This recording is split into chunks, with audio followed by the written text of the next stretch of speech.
Hey, Penny. Good evening. Welcome back. Thank you. How was Calumet? Quiet. We were only 13, which is about half what used to be. Mhm. So, but it was interesting. There was not enough snow to amount to anything, so we never took the skis out of the car. But Ray and David, Etris and I we went hiking on our ski trails. So, okay. With our spike. with spikes, because it was the kind of snow you get around here, kind of slush, ice, Ice and mud, sand. Snush. I never heard that before. Snush. Slush, exactly. That's what, an Emily. yeah, Emily coined that Snush. I term. can remember that. Yeah. Yeah, That's kind of what you get 6 months of the year in Ithaca, New York. yeah, right. But the socializing was good, so that was fun. Long way to go to not go skiing.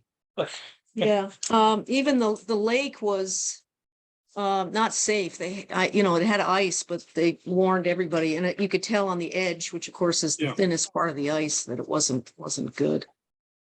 When actually the first day we were hiking, it was like 45, it which for was them, very warm. very warm. Of course, we Kinda get back here and it's 50 something, so my Yeah, it was warm. crocuses are up. Yeah, are your snowdrops? Or don't you? Yeah, I've got crocuses and I've almost got daffodils coming. I'm sitting there, this is February, These poor plants are totally confused. I was going to say our zone probably is, do you know if our zone is going to change? Yeah, I'm sure, especially right along the shoreline, because we already are in a different zone than the rest of the state.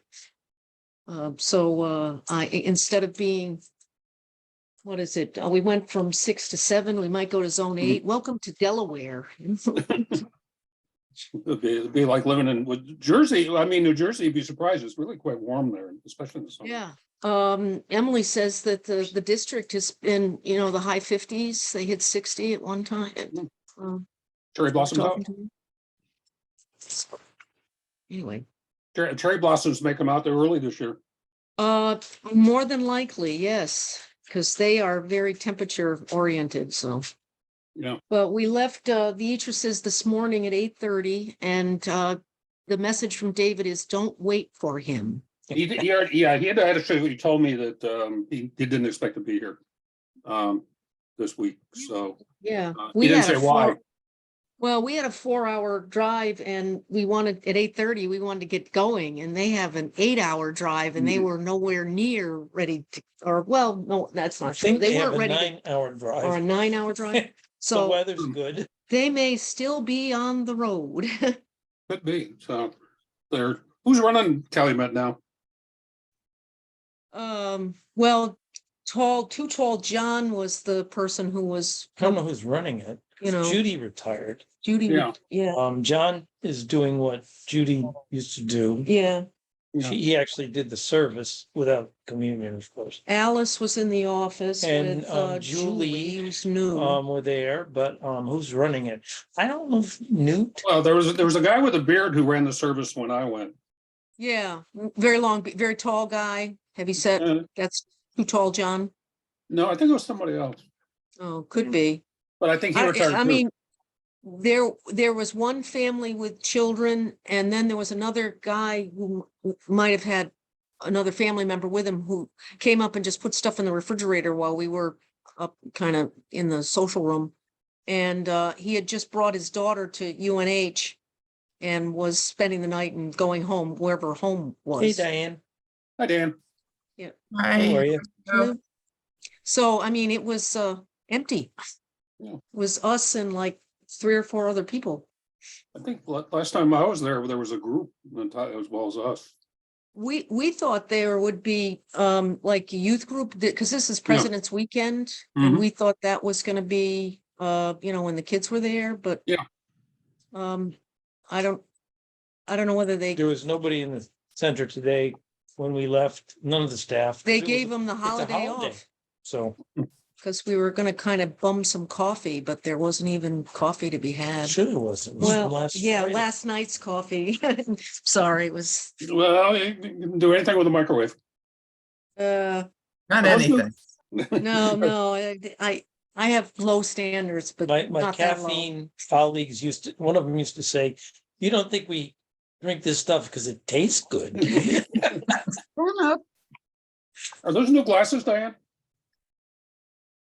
No, I kind of alternate between, these are the ones that I use to see far, and the other ones I usually wear are the ones I use to read and do the computer, and I just didn't Oh. change. Oh, okay. But I will if it pleases you. No, they look nice. I was just. Hi, Danita. Hi. So let's see. So Dave probably won't join us, but the Carol will wait on, and then Dale.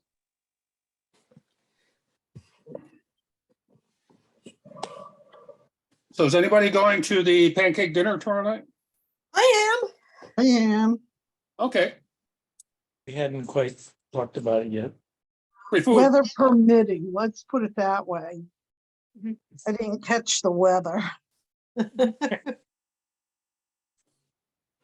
think it's supposed to be nice until Thursday. Oh, good. Come here. Oh, you don't need to. We just recovered from all of the Say Calumet hello, everybody. pancakes and food and everything, so Oh, we might be abstaining a little, for a couple of days. take a pass on the bacon. Yeah, Too much meat. well, yeah, since we normally don't eat any, there's a lot of meat. Are you vegan or vegetarian? Vegetarian with fish and sometimes chicken on the side, so. Oh, But that's no a, red uh, meat. that's a I don't know what you want to pescatarian. call that. Yeah. Actually, one of my students told me that, well, she just eats fish, and she said she's a pescatarian. Yeah, yeah, Yeah, yep. I've heard that. No, that's the first time I heard of it. I'm not sure how you'd get the poultry in there. That would just be a little bit too much alliteration. Pescatarian. Pescapultarian. But John and Julie made it there and it was the first time they were there, so John was thrilled that they had short ribs. He's Oh, excited about that. In fact, he mentioned he's a pretty good cook, and they said, "Hey, you want a job this summer?" So I kind of got one with a forklift. Starting today, I think was Yes. training. no. Wow. So I There's don't know when Carol. we're going to see him again. Said I'm working Wednesdays through Sundays. I said, "Come on, really?" Well, we need to have that midweek service like on Wednesday, like we used to. Oh, because Carol's connecting with audio. Well, I told John about the midweek service up at St. Mark, and he actually has Wednesdays off. Oh, So that might work for him. yeah. The full service with communion, so, he could be nurtured. Sure. Take care And that's of not- his holy day of obligation. And it's convenient Ash because where they Wednesday, and live. you're talking about Ash Wednesday? Well, actually, And we're talking midweek about, Wednesday. yeah, John Perkins is gonna be working on Sundays. So he needs an alternative to Sunday to take care of his HDO. Okay. HBO. HBO. HDO, Holy Day of Obligation. Got it. HD. I learned that from a Catholic friend. Since I So, got my ears in and I couldn't even quite discern what you were. Well, However, you need to know that Ash Wednesday is not a holy day of obligation. oh, it isn't? ooh, Ooh. What about Mardi Gras? That's a voluntary choice that Oh, it is. most people want to make. Yes. It's like Pastor Danny used to say, that everybody has a different piety. Right.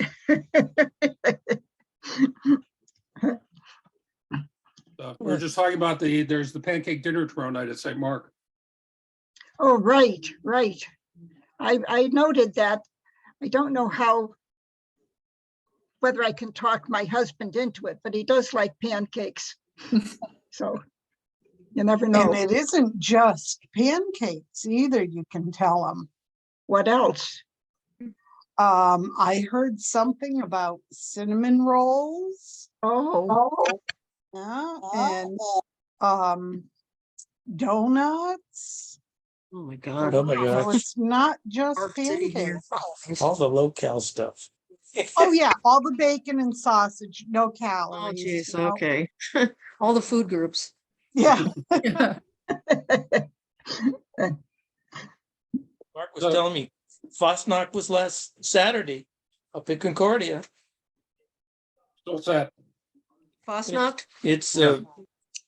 the last meal before Lent, which often has Hartford Bavarians and lots of suds. Where your Leverhausen. So I was trying to talk Kathy Hansen and going because her friends from South Windsor are attending Concordia now and then. So well, you have to go to Fosnock if you're not going to Calumet. I doubt that she did.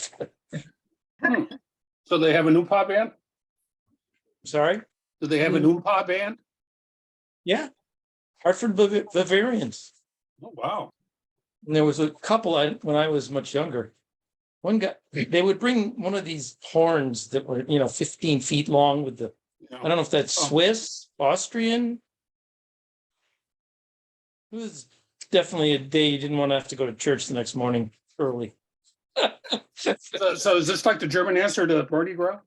Yes, Oh, it yeah, is. Oh, very much. definitely. It used to be a real big deal when I was a teenager and Concordia was much bigger. Well, they kept it going really Yeah. well until about, because we brought the kids there several times. So I come to St. Luke and Eric Gothberg said something about Fosnocks and their little loaves of bread or something. Mary, what do you know about Fosnocks? I don't know. I don't No, know. okay, I thought you might. Nope. She's Swedish. I'm not sure what tradition, maybe it's Swedish. Well, she does cross buns on Easter Sunday, right? well, Yeah. hot cross buns are all through Lent. You wait for Ash Wednesday when the supermarkets bring out the hot cross buns. Thought you had to wait till Easter. No, no. Us Episcopalians were pretty reticent about such things. So we have a full attendance or? Dale Waiting on hasn't Dale. appeared yet. I'm gonna see if I'm gonna call her. And I've been trying to get my video back, but my camera doesn't have a line through it. But it's not giving me a video. Turned on in the back of the computer itself. That happened Hi, to me. Dale. when mine Are you got gonna be turned joining off, us? And I didn't realize it. We're on the back. Way up, usually up high, somewhere along the back, right at the top. Now, I think I did um, put the new address in the group, but I can resend it to you right now. oh, I'm afraid I'll have two. What's going to happen, Mitch, is what'll Yeah. happen last week. I, did it twice, and my audio was destroyed as well as my video. So, Oh, geez. yeah. The computer is inhabited. I have a little light shining on the top of my computer along Yeah, the it's top. there's gonna be a little push button somewhere near, or maybe it's in the front, right next to the little light. Sometime when we come for a dog walk, we'll look at your computer. Well, she might be able to solve it now. She finds the little push I'm button. not finding any little push button, I'm afraid. It should be fairly close to where that little light is. Like, this and nothing is there. I don't want to hold everybody up. I can follow this without having you see me, Well, which is, Mitch is trying to get a hold of Dale. Okay, He's talking to her on the phone, it looks like. He's muted himself, so we're out of communicado here.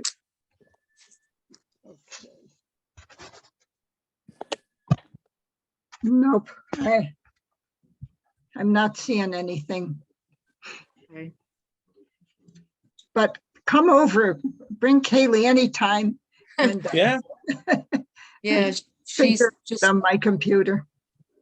we had to put her in the kennel when we were in Calumet, and she has just about forgiven us. not quite. Just Yeah, about. not quite. For the first time ever, she really didn't want to go to the kennel. You know, you feel like you just abandoned your child to Oh, something yeah. horrible. Julie and John brought their dog and they stayed in one of the cabins down by the lake. And in the form where you register, it says, "Are you bringing a dog?" So I had no idea you could do that. Ha, So that's new. well, That's okay. I think I can handle it. No, that's all right. There we go. now where did Diane go? I'm in it. Thank you. Oh, and Diane. She's, Well, hello, Penny. hello. There she is. Oh, and Helen, hello. Hi. You look relaxed. I am. I'm in my recliner There you tonight. go. Uh-oh, that's dangerous. No, well, I Sorry. opted to do this because my poor kitty has had a traumatic weekend. Oh, wow. Oh, not bad traumatic, but to him it was traumatic. My grandson spent the night, so there Oh, was Lord. somebody extra in the house, and we pulled out the couch so he could sleep on. I have a pull-out couch and he sleeps there at night. So his routine was upset a little bit. Oh, So he's been rather clingy, and I thought, well, I'll sit in the recliner and that way he can either sit on me or he There you lays go. back here. there you And go. yeah, he's someplace else altogether now. I don't know Oh. where. He's probably just hiding.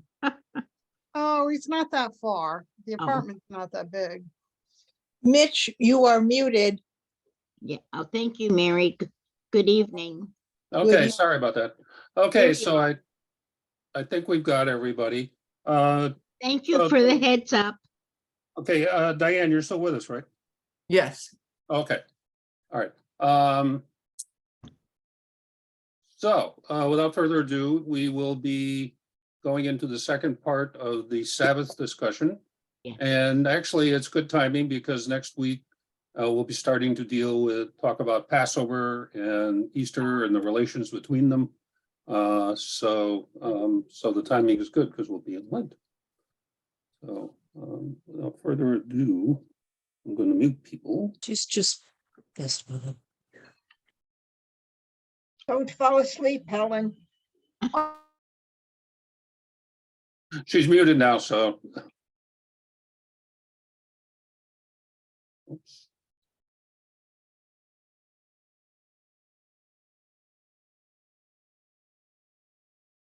So I'm going to share the meeting here, share the screen.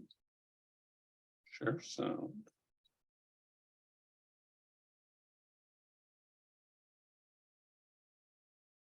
Oops, this thing.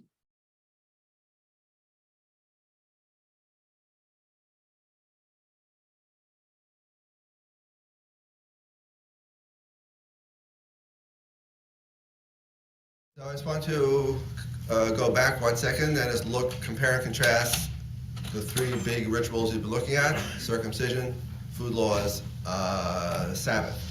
Circumcision and food laws, you might say, looking at the history of Judaism, circumcision and food laws represent culture over nature.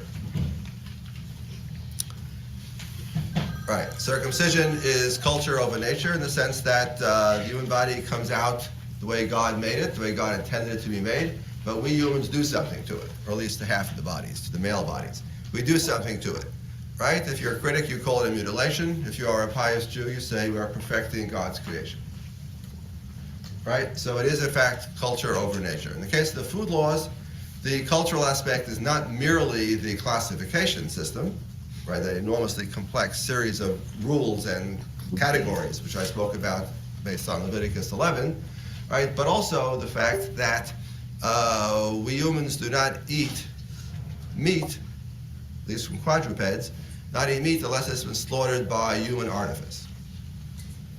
Right, fish we can eat directly. Although there were some medieval Jews who thought fish too should be slaughtered, but we won't talk about that. Right, fish we eat directly. Right, plants we eat directly. But birds, let's not talk about birds. Let's talk about quadrupeds. If you want to eat a quadruped, i.e. a hamburger, right, a steak, it has to be slaughtered by human artifice. If it drops dead in the field, you may not be eaten. If it's torn apart by another animal, by a predatory animal, and left on the field, you may not eat it. The only meat that can be eaten is meat that is slaughtered by human artifice. Again, culture over nature. The interesting thing about Shabbat, then, from that perspective, is Shabbat is the opposite. Shabbat is when we humans let nature alone. In fact, that's many Jewish philosophers have argued is the point behind all those myriad rabbinic prohibitions. The point of all those prohibitions is that we humans do not interact with, affect nature. The whole point is to retreat from the natural world and leave the natural world be. So we don't light fire, we don't do cooking, we don't do anything. So it is a day when, the day of the Lord, right, in which the Lord has finished his creation. The Lord created nothing on the seventh day, and we create nothing on the seventh day. So it is a triumph of nature over culture. That's the way at least many Jewish philosophers of the early modern times have positioned it to try to understand what's going on. Okay, that's on the Jewish side. Now a further observation on the Christian side. So what have Christians done with the food laws? Christians done with the food laws, they are replaced. Sorry, not replaced. They are canceled. We Christians don't have to obey the food laws. Why are there food laws in the Torah, you ask? Well, that's a Christians have to worry about and have different responses. But we Christians need not worry about the food laws. How about circumcision? Circumcision has also been canceled, right, for us Christians, except that we Christians have a ritual which sort of vaguely has an analog to circumcision. And indeed, medieval Christian theologians will compare and contrast these salvific, salutary benefits of circumcision on the one side versus baptism on the other. It's not the same ritual, obviously, but nonetheless, they're understood to be vaguely corresponding one to the other. So the Jews have circumcision, we Christians have a much better ritual, baptism. We already see that kind of rhetoric in Justin. We come to Sunday and Sabbath, right? Christians, we're not sure which way to go. Do we simply say the Jewish Sabbath is canceled, done with, like the food laws, done? Or do we Christians say, no, we have a Christian analog that sort of serves as an alternative to it. Superior, of course, but an alternative to it. In which case, it's Sunday. That is a problem that, or a challenge for modern scholars yet, trying to understand how we, in this case Christians, how we Christians understand the relationship of our Christian Sunday to the Jewish Sabbath. Does it simply have nothing to do with it? The Jewish Sabbath has been canceled and we have something new to replace it, with nothing to do with it? Or has the Jewish seventh day somehow been transmogrified into the Christian Sunday, which in turn is a kind of Sabbath in itself? That was some of the tensions going on in your reading on the Christian side of the page on the reading for today. This is one of the issues that we'll now talk about today in lecture. How to understand the Christian Sunday and its relationship to the Jewish Sabbath. Is it like the food laws or is it like circumcision? Okay, first we talk about, so today we're doing the Christian Sabbath Sunday. So of course the first thing we look at is what traditions we have in the New Testament about Jesus to help give us a clue. In the case of circumcision, there's not much. You have to look at Paul, very little in the synoptic, in the stories about Jesus. The food laws, we have that one important story, thus he declared all foods clean, which I already spoke about. Now let's look at the Sabbath. In this case of the Sabbath, there are in fact a series of traditions in the Gospels about Jesus and the Sabbath from which we Christians can try to derive a message, to understand what is meant to be our Christian attitude towards the Sabbath. So we have a bunch of stories about Jesus before performing healings, or the fancy word is exorcisms. What's an exorcism? Casting out demons. Casting out demons, yes. So a little, right, casting out demons, that's the simple translation. Right, which disease and which medicine and demonology were thought to be two sides of the same coin, which casting out demons and what we would call healing or medicine were thought to be different sides of the same art. So Jesus performs exorcisms or healings on the Sabbath, and therefore receives criticism from many Jews because he is doing so. Now, if you are a rabbinically, legally minded Jew, as I am, right, I'm always intrigued by what are they criticizing him for. Namely, you go through your list of 39 prohibited labors, for example, and ask, are any of those prohibit doing exorcism, laying on hands, reciting some magical formulas or so on, having a conversation? Is there anything in that process that violates any of the 39 prohibited labors? I, at least, cannot find any.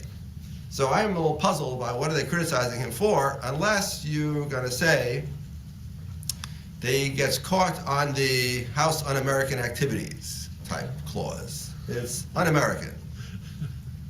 I can't find any violation of anything anywhere, but it's un-American. Similarly, we Jews don't do this on the Sabbath. It's, you have to say with the right inflection. It's just not right. We don't do this. That seems to be the basis of the criticism, right? Why don't you heal some other day of the week? We have to heal on the Sabbath. So that, in fact, is some of the rhetoric you see in some of these passages. It's all very, very cryptic. For me, the interesting thing is the stories presume general observance of the Sabbath rules out there in Judean society, right? This is taken as a norm. The society in which Jesus is functioning is a society in which everybody observes the Sabbath. It's this passage from John 5:10. It is the Sabbath. It is not lawful for you to carry your mat, the Jews say to the cripple who's about to be healed, or who has just been healed. That evening at sunset, they brought him all who were sick. Why at sunset? The Sabbath is over at sunset. So at sunset, the Sabbath is over, and that's when people could come out and bring him there, the sick to be healed. And so on. And then the rule of the synagogue says to people, there are 6 days in which the work ought to be done. Come on those days and be cured, not on the Sabbath. This is exactly what I was saying. Pick some of the 6 days of the week you can be healed. Don't have to do it on the Sabbath. Okay, there is one story, though, which clearly and unambiguously deals with the legal observances of the Sabbath. And here we can see we actually have a real serious discussion. Not just it's not appropriate to the spirit of the Sabbath. There's an actual legal issue involved. That's the famous story of the disciples plucking grain on the Sabbath.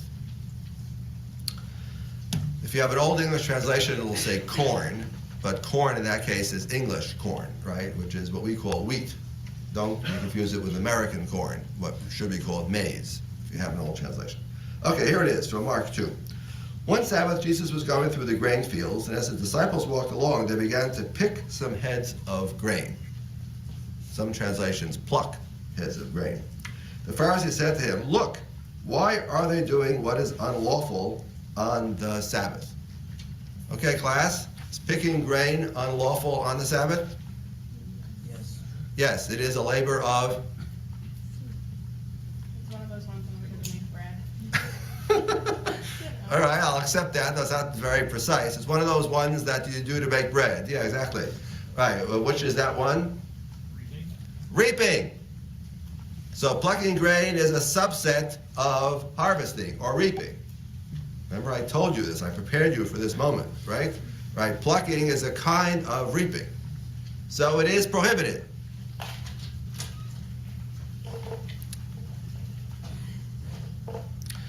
They began to pick some heads of grain. I asked a few years ago, I was discussing this in class, and an undergraduate from Indiana who knows of such things said that in fact you can chew wheat kernels if they're young. You can in fact pluck them and chew them and receive a certain nutritive value from it. Something like chewing gum, she said. The consistency is like chewing gum, and when in fact, if you're hungry, you can in fact pluck, chew wheat kernels. So a girl from Indiana knows a word of what she speaks. So that's what we're presumably talking about here too. The disciples are plucking fresh grain on the Sabbath. So then he answered them, you ever read what David and Abiathar, blah, blah, blah. I'm not going to go, I don't have time to deal with that right now. Verse 27, then he said to them, the Sabbath was made for man, or humanity, we would translate nowadays, not man, humanity, for the Sabbath. Verse 27, verse 28, so the Son of Man is Lord even of the Sabbath. Now here, if you were a Christian, perhaps you would say, here I see something approximating a more principled rejection of Sabbath law. Maybe. I, as a Jewish reader, I'm not a little puzzled by this story because I get conflicting signals. On the one hand, we have to ask ourselves, why are the disciples plucking grain on the Sabbath? And why is Jesus excusing them, apologizing them? If they're about to drop dead of hunger, would it be permitted for them to pluck grain on the Sabbath? Yes. Even according to the strictest interpretation of rabbinic law. If you're about to drop dead of hunger, or indeed if your life is in danger on the Sabbath, what do we do on the Sabbath? We violate the Sabbath. We violate the Sabbath, right? That is true to this day. So if a woman is in childbirth, you call an ambulance. You get in the car and drive her to the hospital. What you do when you get to the hospital is a tricky problem, but I won't discuss that right now. But anyway, you get your wallet, you take your wife and drive her to the hospital. Someone is sick, you call an ambulance. Right? We don't worry about the Sabbath laws because human life takes precedence over the Sabbath. And indeed, this phrase of Jesus here, the Sabbath was made for humanity, not humanity for the Sabbath, there's a remarkable parallel to it, which is, I gave you the reference to it on the handout. Rabbi Shimon ben Manasseh says, Scripture says, you shall keep the Sabbath for it is holy to you. The Sabbath is given to you, but you are not given to the Sabbath. And the rabbi says that. He's not saying that to say we need to put away Sabbath laws. The point of that comment rather is, in a health emergency, your life takes precedence over the Sabbath. And he's saying that because there are some strict Jewish legalists out there in antiquity who would have said, no, you drop dead, that's all. It's unfortunate, but you have to observe the law. So against that tendency, the rabbis have said this law, and against that tendency, I think, is the Jesus comment. So if his disciples are starving to death, then I understand from a rabbinic point of view, the whole story makes perfect sense. If they're not starving to death, which seems unlikely in context, then I'm not to worry. So what exactly is Jesus doing in this little story? And especially true for verse 28, 2:28. The Son of Man, Jesus, is Lord even over the Sabbath, which later Christians understood to mean Jesus is setting aside the Sabbath prohibitions.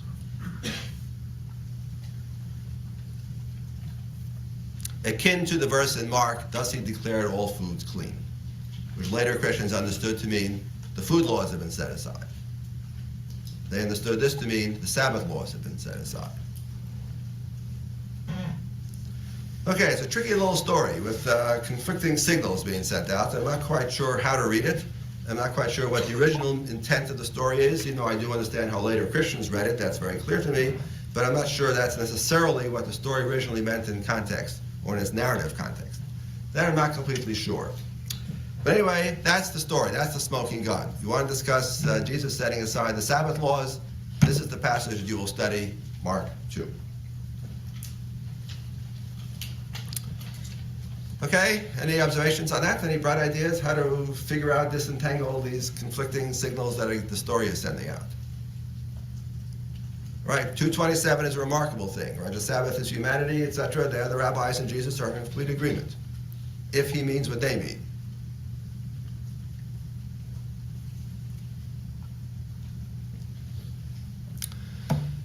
All right. No brilliant observations. Okay, well, if you have any flashes of inspiration on how to disentangle this story, let me know. I'm curious to hear about it, since I'm much interested in the Sabbath law. Okay. David, you have an observation? Yes. I'm just wondering, at about this time, during the life of Jesus, or later, when Christianity, as opposed to this Jesus movement, arises, how much legal skepticism is floating around in Judaism? assuming that Jesus does really denigrate the Sabbath laws, is he the only person doing this? Are there other people doing this? Excellent question. That's why I observed that the gospel stories take it as a given that in Jewish society of the time, Jews are observing the Sabbath. Right. So how many Jews would there be running around who would make a point of deliberately plucking grain on the Sabbath in public, in front of a crowd, which is the point of the story? And why are they doing that? Just to be obnoxious, or what? What explain that? Hard to know. I mean, you're asking about the prevalence of deviance in Judean society. Right. It's hard to know how much deviance you can attribute. And as far as I know, in Judea, not much. Maybe in Alexandria, the diaspora would be different, outside the homeland. But in Judea, as far as we know, not much. Not that I'm suggesting all Jews would agree with each other, of course, in interpreting the laws. Ha ha ha. Hardly not. Not that there weren't different large numbers of schools and sects and movements and groups. Of course there were. Yes, of course. But nonetheless, there's not deviance in the sense of people who were rejecting the law. That's how these disciples are understood later on by Christian readers. They are rejecting the law. That's why they're plucking grain on the Sabbath. I don't really know. That's why I say again, I'm not sure I understand what's going on here exactly in this story. In its original context. What it later means, I understand. And by the time the rabbis came around in the 2nd century, we don't hear of deviance. We barely hear of deviance at all in Judean society. Okay, other questions? Good. Then let's go. So that's the Jesus material. So if you're interested, if you are a Christian and you're interested in Christianity and the Sabbath, the passage you want to study and reflect upon is Mark 2. All right, that's the main story. Okay, Saturday and Sunday. Now we'll go see what happens to this in Christianity and see our friend Justin at work. But here again, to keep the story, make sure we keep things clear and separate. We need to realize when we talk about Christian observance of the Sabbath or Saturday, we need to be very clear to ourselves. What are we talking about? Are we talking about Saturday, the 7th day, as a day of prohibited labor? A day of 39 prohibited labors, which we talked about last week, namely a day of rest? Or are we talking about the Sabbath in its positive side? The day of prayer, the day of study of Scripture, the day of delight, or some combination of that. What are we talking about? Or put in Christian language, the day of worship. So don't just talk about glibly about the Christians and the Sabbath, and there are two very different aspects to the Sabbath. We need to keep these strands separate, which I'm going to try to do. Let's first begin with Sunday, leaving aside the Sabbath for a moment. Sunday emerging as a day of Christian worship. Okay? Sunday is also known as Lord's Day, right? The day of the Lord's Day. And for you Romance language speakers, you're familiar with this, right? This is what you mean by dimanche, and so on. This is the day of the Lord is Sunday, Lord's Day. So, on this point, everybody agrees, so all scholars of the subject agree. You have the gradual, early on, Sunday emerges within Christian society as a day of special worship. I'm not talking now about a day of rest, I'm talking about labor, I'm not talking about that, I'm not talking about Saturday now. I'm talking about Sunday emerging as a Christian day of worship. This begins early on in Christianity, and you see various references here in the New Testament itself, where it already refers to the phrase the Lord's Day, is actually the phrase itself appears in Revelation, right? So Sunday already emerges early on within Christian society in the 1st century of our era as a special Christian day. Why?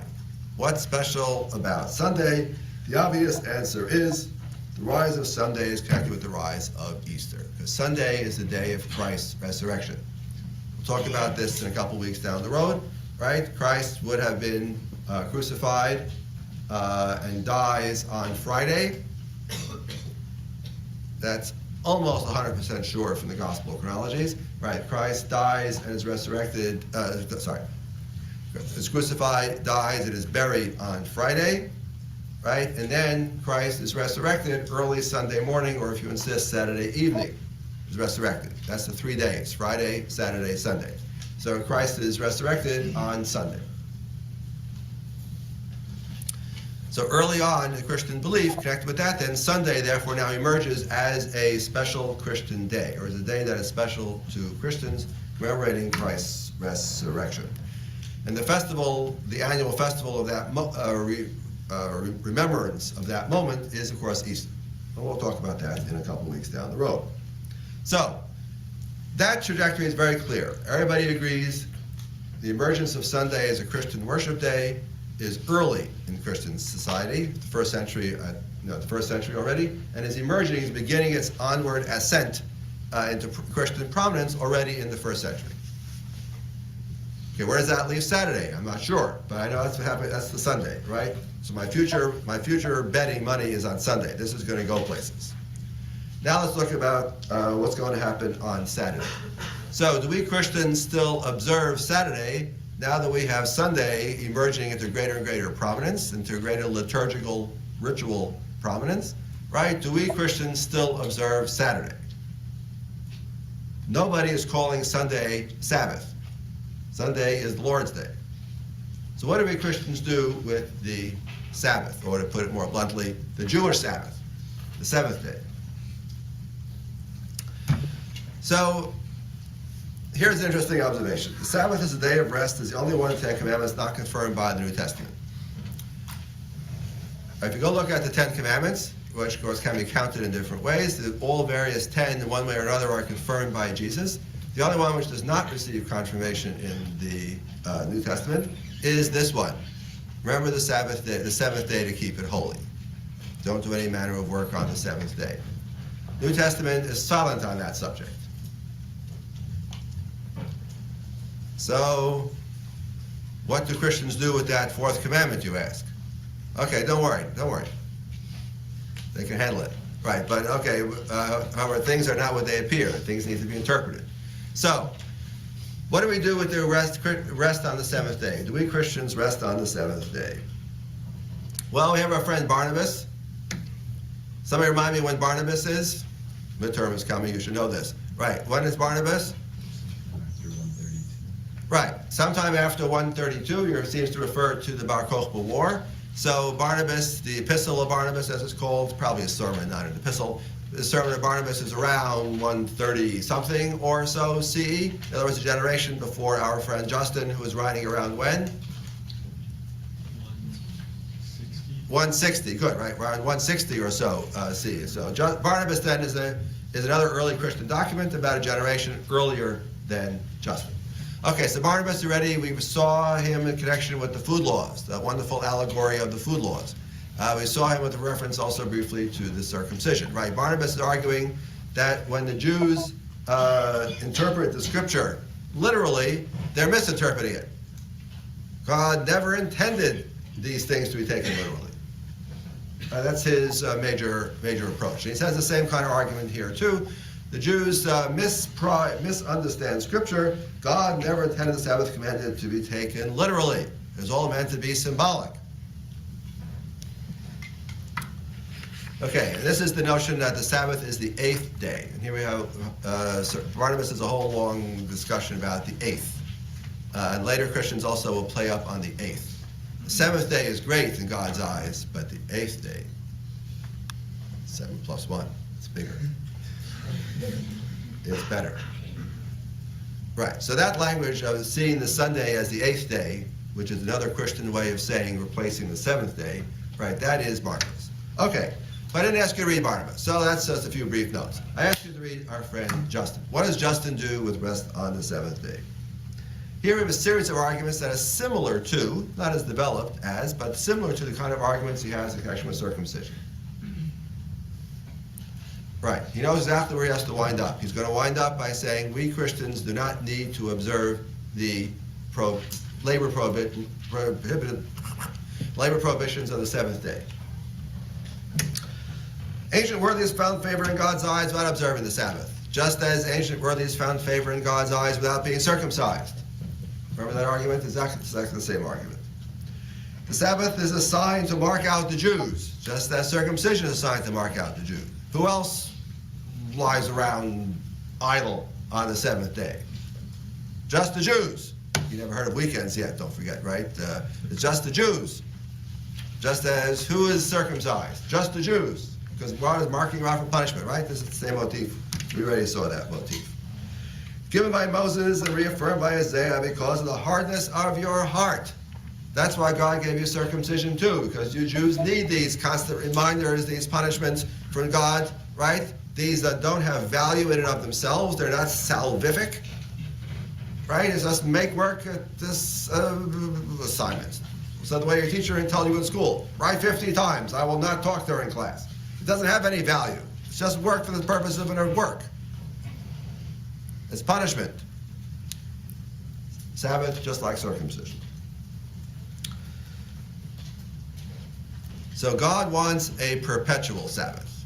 And this now, Justin here actually hits upon a brilliant argument, which will become the standard Christian argument from that day to this. The new law requires you to keep perpetual Sabbath. You Jews are idle for one day and think you're hot stuff. But that's not what God really wants. God wants you to be idle every day. Idle in what sense? Idle from sin. Idle from pursuing your own labor and instead working for God. That's what God really wants. Every day is to be a Sabbath. So you Jews are proud of yourselves because you take off one day a week. We Christians, we have 7 days devoted to God.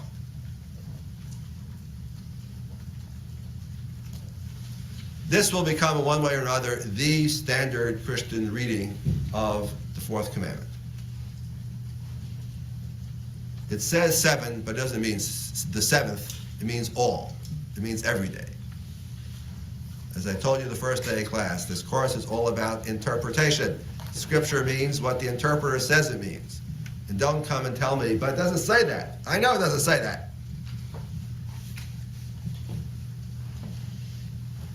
But this becomes the standard Christian mode of mode of reading, that God desires a Sabbath every day.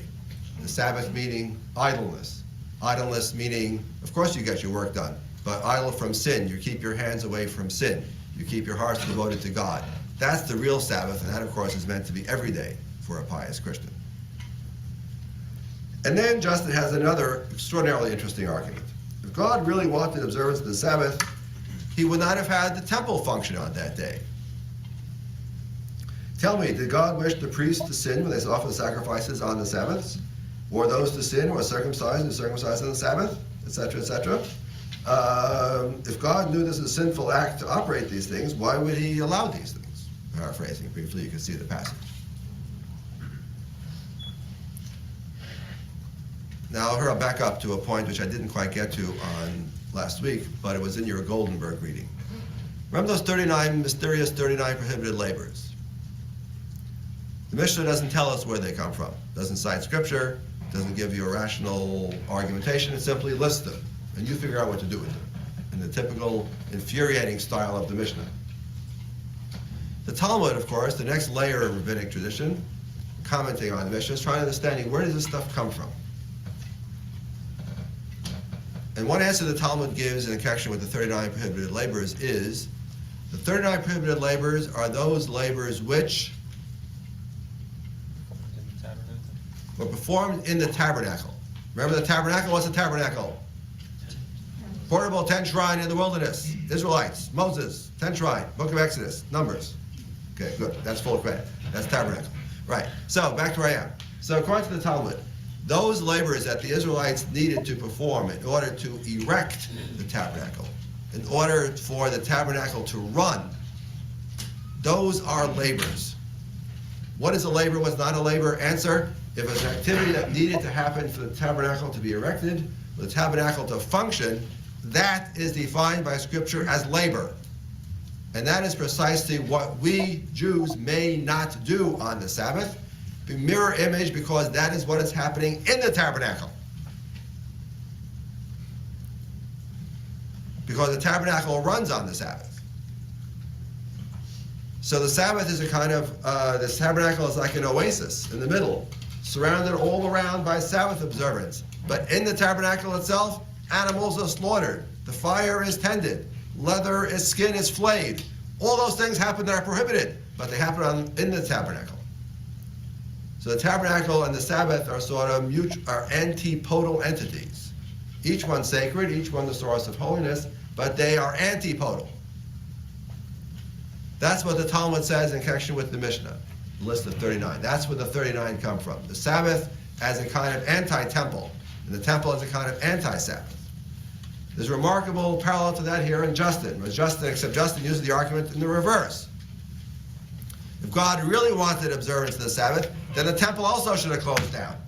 The temple is, in fact, oppositional to the Sabbath, but Justin uses that point to prove that we don't really need to observe the Sabbath. Similar to the point also in the Matthew parallels the story of Mark about plucking grain, where Matthew says in defense of his disciples, something greater than the temple is here. When the disciples are with me, we can put aside the Sabbath the same way the priests in the temple put aside the Sabbath. So we have here an ancient argument about a Sabbath and temple or a Sabbath and tabernacle seem to be understood to be mutually antipodal entities. And Justin is using it to prove that we don't really need to observe the Sabbath laws. And the rabbis and the Talmud use it to prove that's how we know what is prohibited. Paradoxically, by that which is performed on the Sabbath in the temple, that's what we know is prohibited outside the temple. Once again, I can imagine here a good argument, right, if I get them all around the table.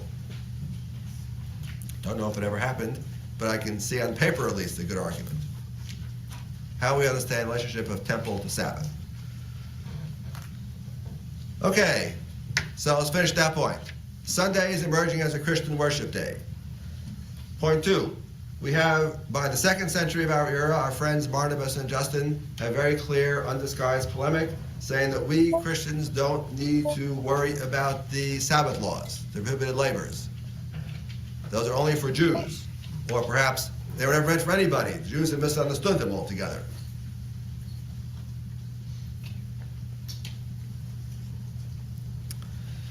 Now, okay, questions on this? These are very deep waters we're swimming in, you understand, right? There are a lot of big things going on here, yes?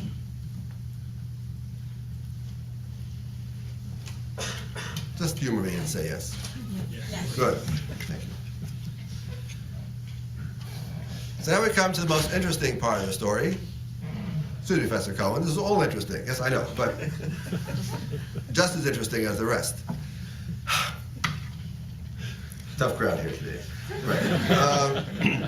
Which is, Sunday is a day of rest. So Sunday is a day of worship we already have. That the Christians don't need to worry about. Saturday is a day of rest we've taken care of. There were some Christian groups in antiquity that observed Sabbath as a day of worship. Right? So there are some churches, especially in the East in antiquity, which have special liturgies for the Sabbath day. So removing the Sabbath as a Christian day of worship, that's another complicated story.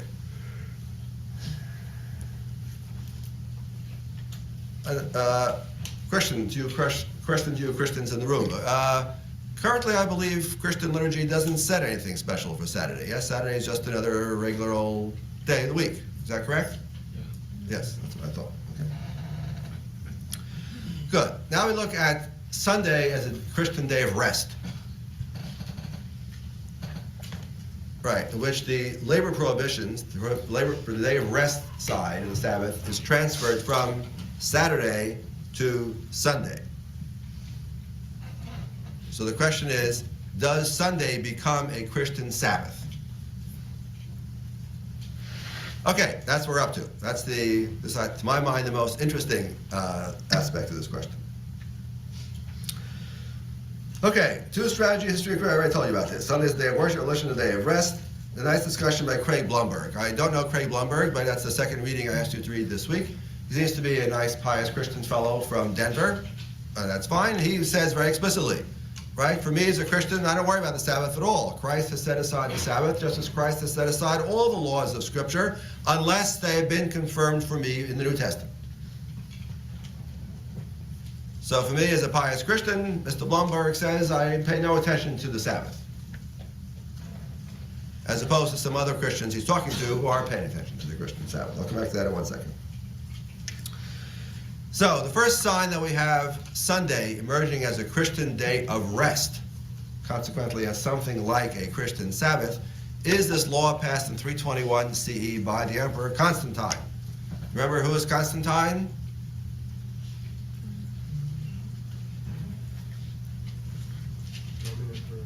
Roman Emperor who what? Yes, yes? Excellent.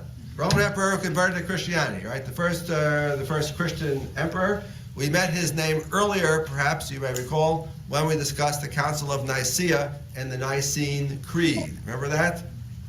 You've got a midterm coming up on Wednesday, class. I'm trying to be helpful here, right? Remember the Nicene Creed, right?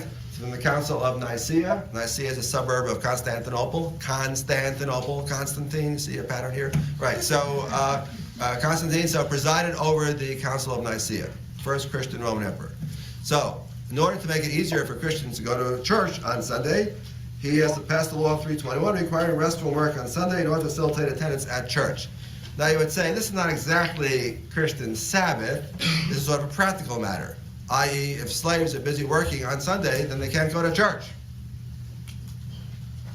So Constantine, to facilitate the public observance of Christianity in society, makes sure that you give your employees, slaves, off on Sundays so they can go to church. It's not Christian Sabbath yet, but we're getting there. If I can skip ahead a couple of millennia and jump over some very contested terrain, Sunday becomes the Christian Sabbath, which we are familiar with as language in English, of the Sabbath day referring to Sunday in Christian circles. That comes primarily out of Puritanism. That's primarily, at least for us English speakers, it comes to us primarily from the Anglican sectarianism in the 17th and 18th centuries. You know, the Mayflower people. Right, so they're the ones who promote the idea of Christian Sabbatarianism. And the language of Sunday as Christian Sabbath day is the language that comes out of from the Puritans. And within modern Christian sects or varieties, there are various groups which do in fact see Sunday as Sabbath day. So here is Seventh-day Adventists. Seventh-day Adventists are Christians, a Christian group. If you see books in English about Christians and the Sabbath day, 99% of the time they're sponsored by the Seventh-day Adventists. Just so you should know, because for them this is a distinguishing hallmark of their Christianity. Their Christianity is that God sanctified the seventh day in creation. That's before Sinai, before the Israelites. It's a pre-Sinaitic commandment, they argue. God sanctified the seventh day of creation, and consequently that was meant to be a permanent part of our human recognition of God, is the seventh worship of the seventh day, which we imitate God by remembering God's acts of creation.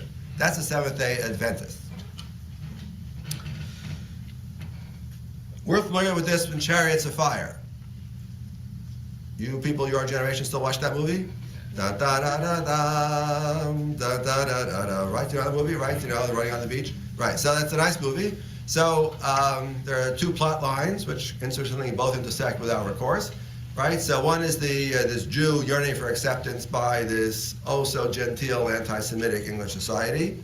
Right. And he's going to get himself accepted by winning the Olympics. And he also marries a Gentile wife. Right, that helps too. Right, so anyway, so that's one plot line. The other plot line is, right, this Christian guy who refuses to race on the Sabbath. Which day is the Sabbath? Sunday. Everybody knows he's going to win, hands down, but he can't run on the Lord's Day. Not to worry, the schedule gets changed at the last minute. He runs and he wins. Everything works out. There, I ruined it for you in case you hadn't seen the movie. But okay. But the point there is, this again represents a kind of English Christianity, right? This man is a pious Christian. I think his name is Little, if I remember correctly, right? I forgot his first name. Something Little, right? So he is a very pious Christian. He will not race on the Lord's Day, which is Sunday, right? This is a Christian Sabbatarianism, right? Christian observance of the Sabbath, meaning Sunday. And that's why in America, we used to have blue laws in the good old days. You don't know about blue laws. I'm still old enough to remember blue laws. New Jersey. New Jersey? New Jersey still has blue laws? Oh, I love it. Right, exactly. Right. You know, you shouldn't go shopping on Sunday because you should stay home and go to church. So if they close the malls, the theory is you'll go to church. Doesn't always work out quite that way, but that's the theory, or at least before 12 o'clock, stores are closed. Or you shouldn't sell liquor before 12 o'clock, a whole series of such laws, right? Which again, there is a notion of, there are still that residual idea that on the Christian Sunday, it is meant to be, aside from a day of worship, also some kind of day of rest. This comes again through English Puritanism, and ultimately comes to this long, complicated Christian chain of how we understand the relationship of Christian Sunday, the Lord's Day, to Saturday. Are we transferring the one to the other, or are we simply replacing it completely? Right, and that's the point which is a point of ongoing tension in the history of Christianity. Hey, I'm done 5 minutes early. Questions, observations, or anything from your experience? Anybody from New Jersey can tell us about blue laws? Is it true you can't go shopping at all on Sunday in New Jersey? Is that true, the whole day? No, Bergen County. Yeah. Bergen County, everything's closed on Sunday? No traffic on that. Yeah. So you just go to a different county. Just go to a different county. Oh, it's not the state of New Jersey, it's just Bergen. I think Bergen County. What, everything's closed on Sunday? All the malls are closed? Okay. Yes? Much if it was repealed, may not have been, but Massachusetts on Sunday, you can't buy alcohol before noon. Yeah, you can't be alcohol before noon, right? You have to go to church and then get drunk. Right, that's the logic, right? That's the logic. Yeah, that's right. That law is still in effect. I've seen supermarkets and such cover up their liquor section before 12 o'clock. Okay, any other questions? Anything about the midterm? Okay, I guess we're not going to hear about the midterm.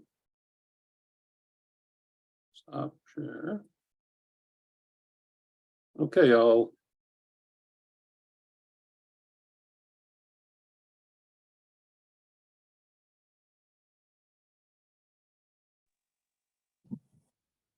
you can unmute yourselves. Okay. So one of the things I looked up beforehand here is, I'm not muted, am I? But, so if we go to Luther, I mentioned this last week, but in the Small Catechism, he talks about the Sabbath commandment and says the third commandment, remember the Sabbath to keep it holy. What does this mean? We are to fear and love God so that we do not despise the preaching of God's word, but instead keep that word holy and gladly hear and learn it. And then if you go to the Large Catechism, which is a much longer explanation, but in a nutshell, what Luther talks about is that and it's Cohen talked about this too, and it's expanding the notion of the Sabbath or of worship beyond just one day, because Luther is clear that basically it's a day of rest, and he says that on such a day of rest, parentheses, since we can get no other opportunity, freedom and time be taken to attend divine service, so that we come together and hear and treat of God's, and then praise God to sing and pray. And then he said, however, this I say is not so restricted to any time. For in itself, no one day is better than another, but this should indeed be done daily. However, since the masses cannot give such attendance, there must be at least one weekday in the week set apart. But since from of old, Sunday, the Lord's Day, has been appointed for this purpose, we should also continue the same. So at a minimum, one would worship on Sunday, but then one of the things that the essay I sent you about Luther and Sabbath, one of the things they talk about is Luther thought that, people needed some extra instruction on catechism. So he set aside several times a year where he had them come to church on Sunday, plus Monday through Thursday for special sermons on the catechism. So they were doing 5 days a week. Mhm. So how that worked out for them, it doesn't say. Mhm. So so I think, you know, what happened is that there's expansion of this notion of the Lord's Day, and it becomes, as like Cohen says, it expands beyond just one day. You know, you make the argument, well, it's all the time. So anyways, that was, I thought, be interesting to hear what Luther had to say. So did anybody have any surprises in there? Well, it seems to me there's sort of in both Judaism, but well, I'm saying more in Christianity only because I'm more familiar with it, that there's a inclination or statements made that on a minimum, put away a half a day, you know, maybe before noon or whatever, to worship, pray. If you're better or more involved, do it all day. If you're so inclined to really go to extremes, you become a pious monk or you know, a clergy person, and you put yourself completely away from the labors of the real world, and you live in a monastery and you do it all the time, and you know, it's every moment you breathe. So there's like this long spectrum. Okay. All I can say is my Jewish family, they truly rested on Saturday. They went off to synagogue, worshiped, came home, and did absolutely nothing. The meal was done on the day before, and they had their stoves with a pilot light, and the food kept warm, and we ate that, but the dishes were not washed on Saturday. They were rinsed, you know, scraped off, rinsed, but they were not washed. They were left until Sunday to be done. And absolutely nothing. They watched television, mom and dad. And finally, after my first couple of days, or I should say Saturdays when we used to visit, I told my beloved husband, I can't take this not doing anything all day long. So we went to the mall, but mom and dad did absolutely nothing. Nothing at all. It was truly a day of rest, worship and rest. I guess I have forgotten what Cohen said about how the Sabbath got to be a worship day. Mm. Or how Did- Sunday is did Christian. Say how that developed, that it got to be a worship. He said it happened, now his words were, it happened early in the church history, like during the, and he said he sees examples in the Acts of the Apostles. I don't know, he didn't cite chapter and verse. However, he says it's an early event, and also, and his argument is that it becomes the day of worship because it's the day that Christ rose from the dead. But how about for the Jews? For the Jews, how did that come about?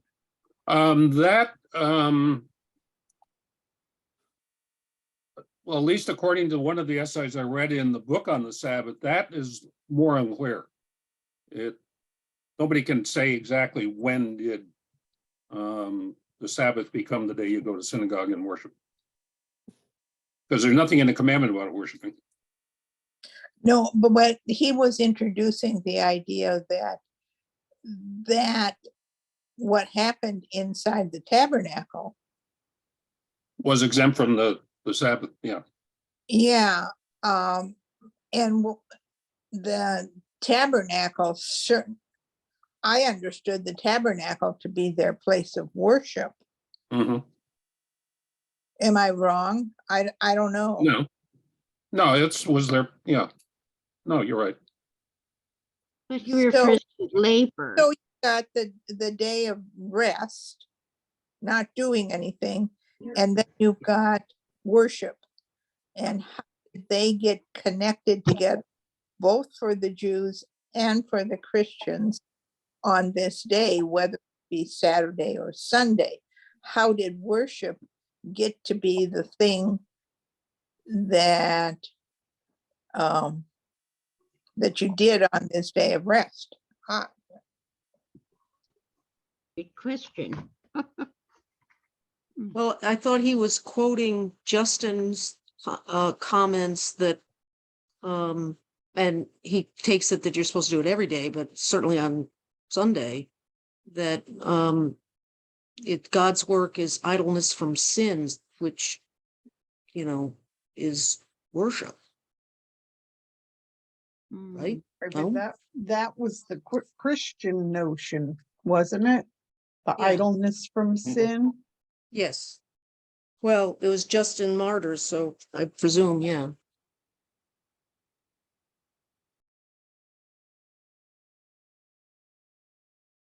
So what are the things that we put into worship that are idleness of sin? I mean, we run away from sin during worship. You know, we do our confession and The confession, yeah, it was what Yeah, came to mind. yeah, we're kind of running away from sin. I guess that's idleness.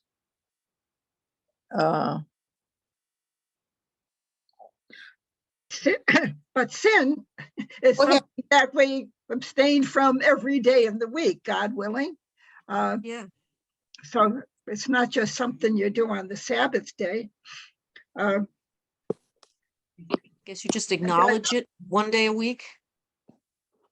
I guess. From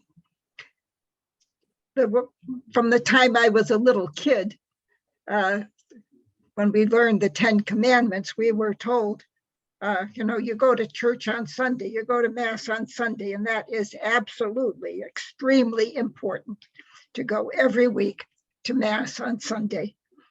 And yes, you didn't, the stores were closed. Right. And you were supposed to do family things and so forth. You didn't have to sit around and read the Bible, but it was a family day. And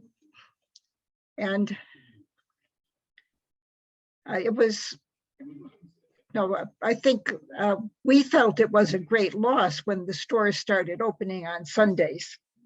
I agree. So Carol, Yes. what did you do when you were a little girl and you went to Mass? What did you do that made it a delight? Going to Mass was a delight.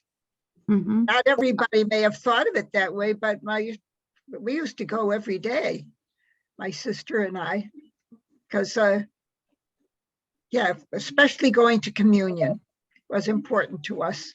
So the rest of the day, I think, well, we enjoy doing things as a family. We might take a ride, might go out to dinner, to play games, whatever was fun and enjoyable. That's what we did on a Sunday. Carol, you're describing the way I was raised as well. You went to the 8 o'clock service, came home, had some lunch, and after that, as a family, we, as young children, my mom and dad would take us to a park. They would play game cards while my brother and I took in the swimming pool and the roller skating rink. As I got older, then my dad and I would play badminton or something like that, but we always did something as a family every Sunday following worship in the morning. And that was our entire day. It was family. Yep. Yeah. And I can remember that was a day, it was almost like a holiday where because I had way older brother and sister, So when they married and started their own families on Sunday for dinner time, lunchtime, they would all come over and it would be the family getting together. So it's Mhm. like we all reconnected on that day. But when the family didn't gather en masse, the way in those times, I remember it would be the one day my mother would actually take a nap in the afternoon, Ah, yeah. but it was the only day that I remember her doing that.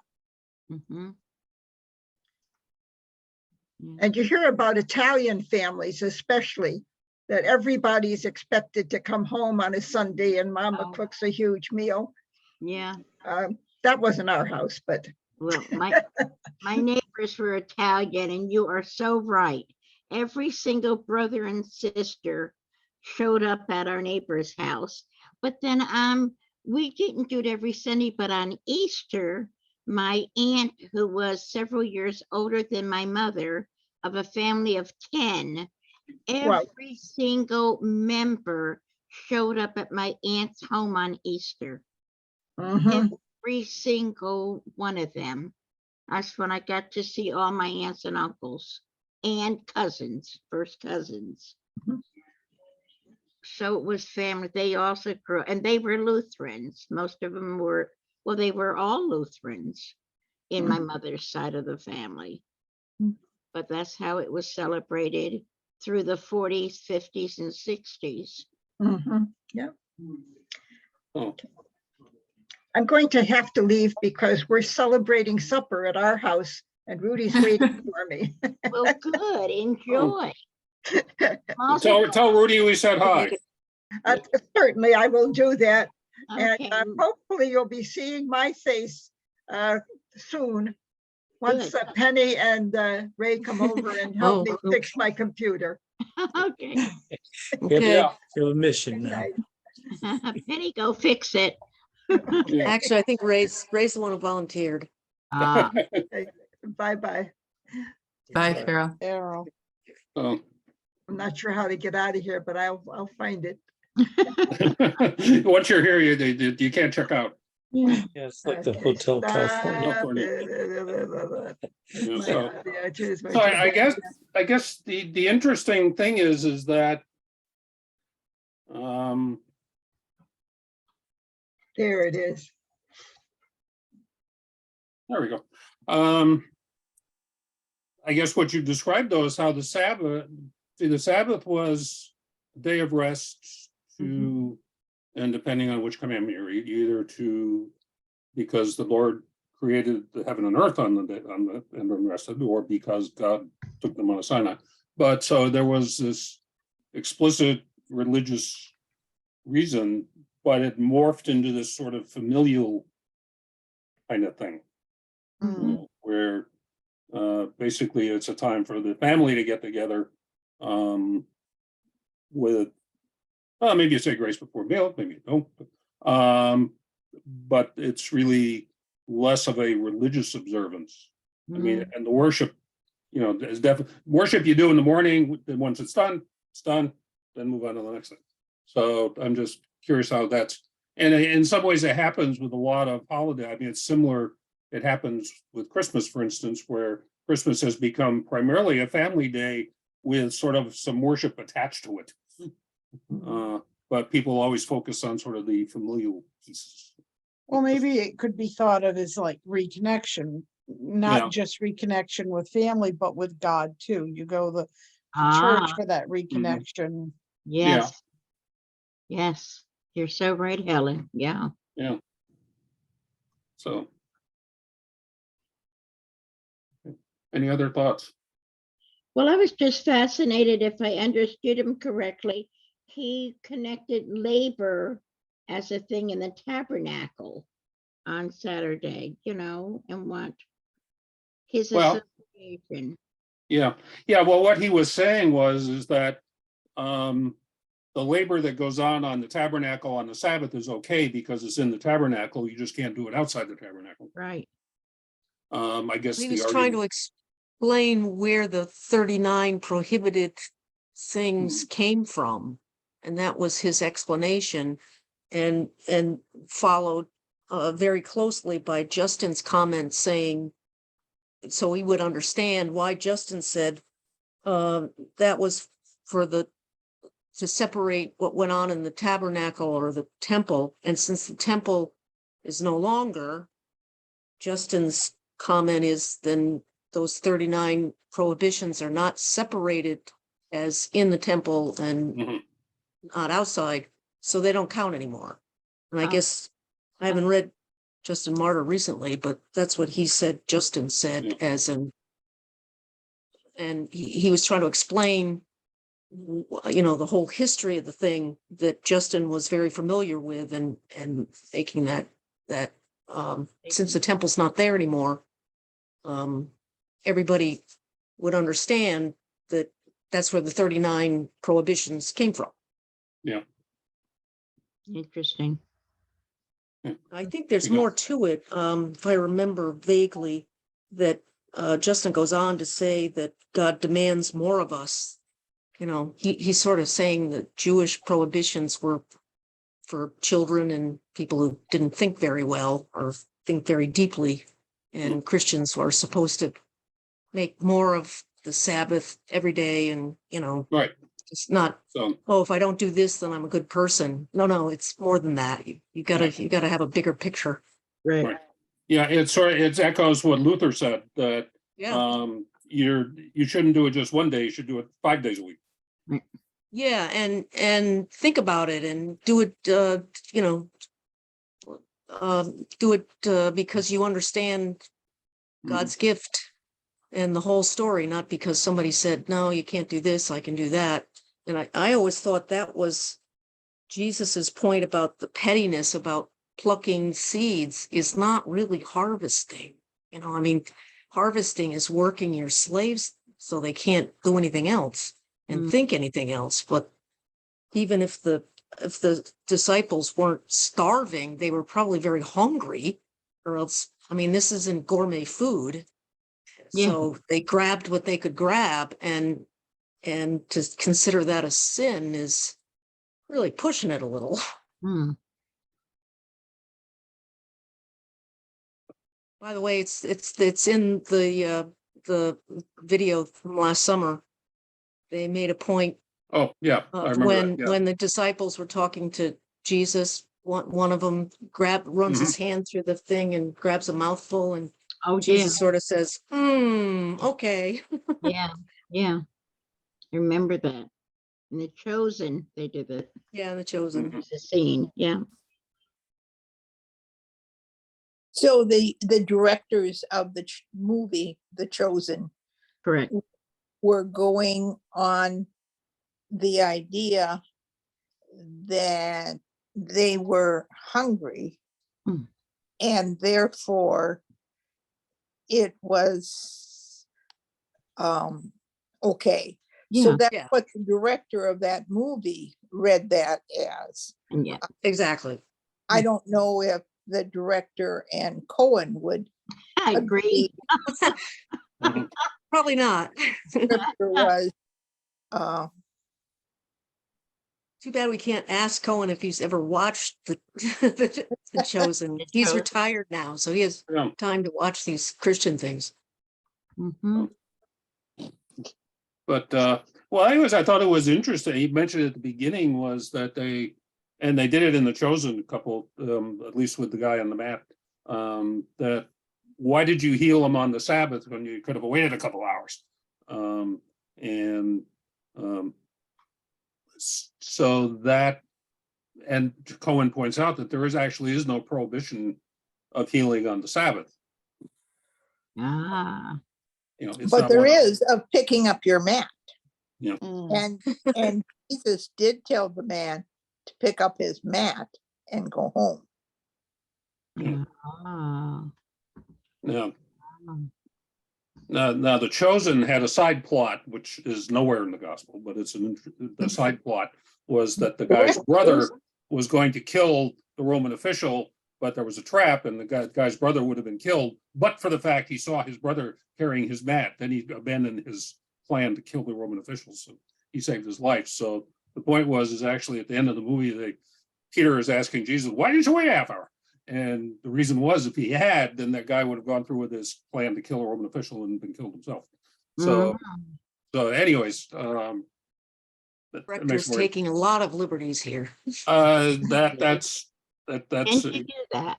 Yeah. yeah. Well, we do it too. I've been known to tell Bible stories, taking a few. Pastor Mary, not you. You know. So, anyways, well, it's getting on 8:30. Before we go, I just want to commend, I've seen, it will probably be in the paper tomorrow. There is a feature story in the day about the new pastor at St. Mark Lutheran Church. Hi. Oh, really? Nice. So I commend that to your attention. And what He's- paper the day you say? You on a day. Today, tomorrow, I mean, Be it Sprouse paper. which, It's our, say again? it'll be in tomorrow's paper. Tomorrow, okay, make sure by the day. Yeah, All right. yeah, it's already posted on their website. Oh, okay. Check that out. So, Thank but I you. thought you'd be interested in that. Yes, thank you. So, Well, I'm gonna say goodnight all. okay, well, we'll Alright, see you next Gail. week. Righto, bye-bye. Right. Thanks for the Good reminder. night. Good night. Good night.